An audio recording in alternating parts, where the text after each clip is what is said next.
PAD dari WSBK Mandalika 2022 sekitar 4 miliar rupiah belum diterima.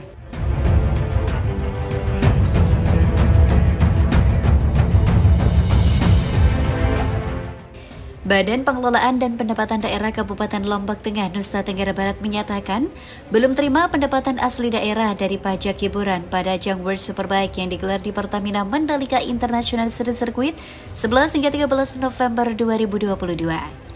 PAD dari ajang WSBK Mandalika 2022 belum diterima. Kita tunggu, balapan baru selesai juga, kata Kepala Bapeda Lombok Tengah, Jalaluddin Dipraya, Kamis. Target pendapatan asli daerah dari pajak hiburan pada ajang World Superbike di Pertamina Mandalika International Street Circuit 2022 tersebut sebanyak 4 miliar rupiah. Itu kalkulasi dari jumlah target penonton atau tiket yang dijual, yakni 45.000 tiket. Katanya, target PAD pada pajak hiburan di ajang WSBK ini memang jauh lebih menurun bila dibandingkan dengan target PAD pajak hiburan MotoGP, yakni 12 miliar dengan jumlah penonton 60.000. Pada ajang WSBK ini harga tiket jauh lebih murah bila dibandingkan dengan tiket MotoGP dan saat ini ada potongan harga 50%. WSBK 2021 kita dapat 2,5 miliar rupiah dan MotoGP 2022 12 miliar rupiah. Sebelumnya, penonton pada ajang WSBK 2022 di sirkuit Mandalika tembus 51.000 orang. Tetapi, lalu lintas di jalan raya lancar tanpa macet setelah diberlakukan rekayasa lalu lintas oleh Direktorat Lalu Lintas Polda NTB.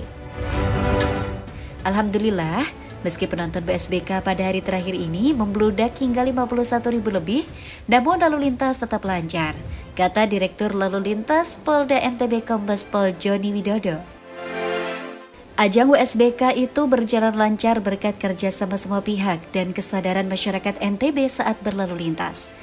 Perencanaan yang baik dari awal dengan mempersiapkan segala sesuatu untuk mengantisipasi kemacetan, mulai dari survei lapangan, melakukan koordinasi dengan semua pihak, membuat desain pengelompokan penonton sesuai warna tiket untuk diarahkan menuju tempat jalur parkir saat menonton WSBK di sirkuit Mandalika.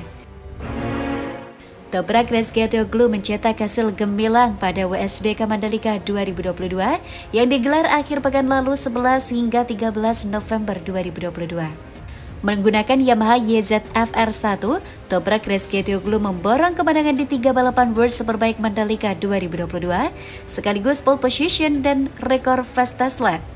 Motor saya sangat enak dipacu di semua sesi dan saya bisa mengatur balapan seperti yang saya inginkan, kata Toprak Rizky Atioglu di sirkuit Mandalika Lombok 12 November 2022. Harga motor Toprak bisa tembus 2 unit mobil listriknya Toyota BZ4X yang di Indonesia kena bandrol 1,19 miliar on the road Jakarta.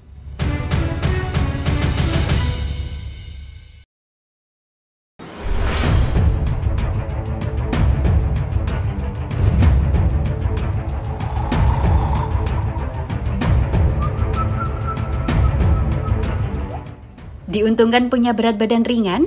Begini saran juara dunia Superbike 2022, Alvaro Bautista ke pembalap lain.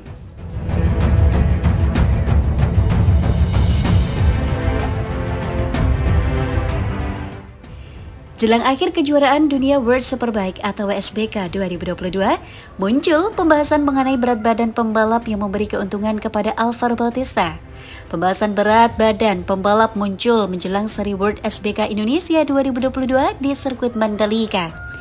Di saat posisi klasemen menunjukkan Alvaro Bautista difavoritkan bisa mengunci gelar juara dunia Superbike 2022 di World Superbike Mandalika. Pada musim WSBK 2022 ini, sebelum World Superbike Mandalika, Alvaro Bautista 27 kali naik podium yang 14 diantaranya podium pertama. Pembalap tim Aruba.it Racing Ducati itu akhirnya mengamankan gelar juara dunia Superbike pertamanya usai finish kedua di Race 2 World Superbike Mandalika 2022 Minggu 13 November. Saat Alvaro Bautista menjalani musim pertamanya di kejuaraan dunia Superbike pada 2019, dia memimpin hampir semua daftar top speed dengan Ducati Pinnacle V4R pada saat itu.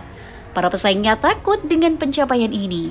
Tetapi itu tidak terjadi lagi di tahun 2022 karena kompetisi telah maju secara signifikan dalam hal kecepatan tinggi.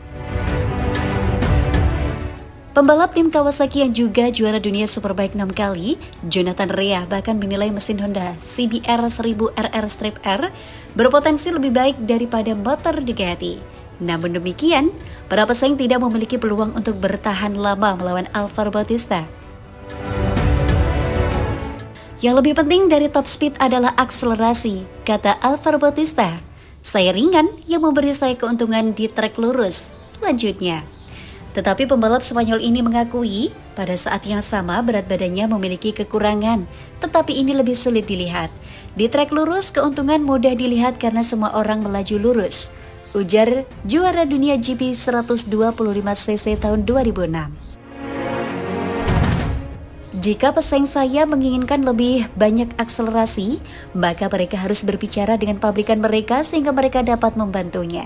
Sebutnya, Alvaro Bautista adalah pembalap yang paling ringan di World SBK 2022, yaitu 60 kg. Saat digelarnya World SBK Indonesia 2022 di sirkuit Mandalika pekan lalu, bobot minimum pembalap dan motor sempat juga dibicarakan oleh petinggi World SBK. Kemungkinan akan diterapkan pada musim balap tahun 2024. Siapa yang tahu apakah saya masih akan balapan, kata Alvaro Bautista sambil menyerengai. Tidak ada berat minimum untuk tahun 2023, jadi saya senang, ucapnya.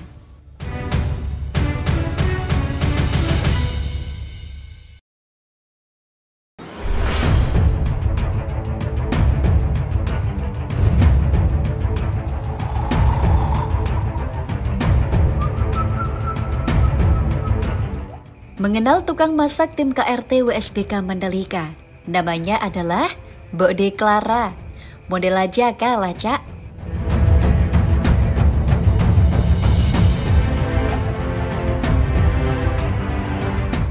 Tidak banyak yang tahu apa yang terjadi di belakang pedok pasca race WSBK. Karena kamera TV tidak akan pernah mengulas itu, kecuali kita para blogger yang selalu jeli dan penasaran. Apa sih yang dilakukan para pembalap setelah race? Apa makanan mereka dan gimana situasinya ketika nongkrong? Semua akan jabarin berdasarkan pengalaman pribadi saat berada di hospitality Kawasaki Racing Team Mandalika. Termasuk mengenal siapa yang memasak makanan untuk para pembalap dan tim. Inilah tukang masak tim KRT WSBK Mandalika, namanya adalah Bode Clara. Kawasaki benar-benar memberikan kita full akses seperti tanpa sekat saat di Mandalika. Disitulah kita jadi tahu siapa kepala chefnya, siapa yang bertanggung jawab menyediakan makanan buat mereka. Dan ketika kita mencari tahu, ternyata yang bertanggung jawab atas semuanya adalah Miss Clara alias Bode Clara. Apa kabar Clara? Baik, makasih, jawabnya. Badannya tinggi khas bule, walaupun tidak semua wanita bule setinggi Clara. Kalau dari estimasi pribadi Bode Clara, si tukang masak Kawasaki Racing Team ini mencapai kisaran 175 cm. Rambut diikat dengan balutan baju KRT dipandu dengan wajah nyaris tanpa makeup. Asli, Cak, model yang ada di Indonesia way so kalah. Soalnya wajahnya juga senyum terus alias ramah banget. Jadi orangnya beda. Beda cerita kalau wajah cantik jutek seperti langsung anjlok feel-nya. Aku harus menyiapkan makanan hari ini untuk 140 orang. Tim KRT dan undangan. Sedang malam nanti lebih ringan yakni hanya 50 orang. Lumayan sibuk. Cetusnya. Aku sebagai manajer hospitality menyiapkan semuanya. Dari isi kulkas, ini dan ini, ada kulkas yang disiapkan di KRT Hospitality, setup tempat nongkrong, dan detail lain. Aku dan timku harus memastikan semuanya tersedia untuk pembalap.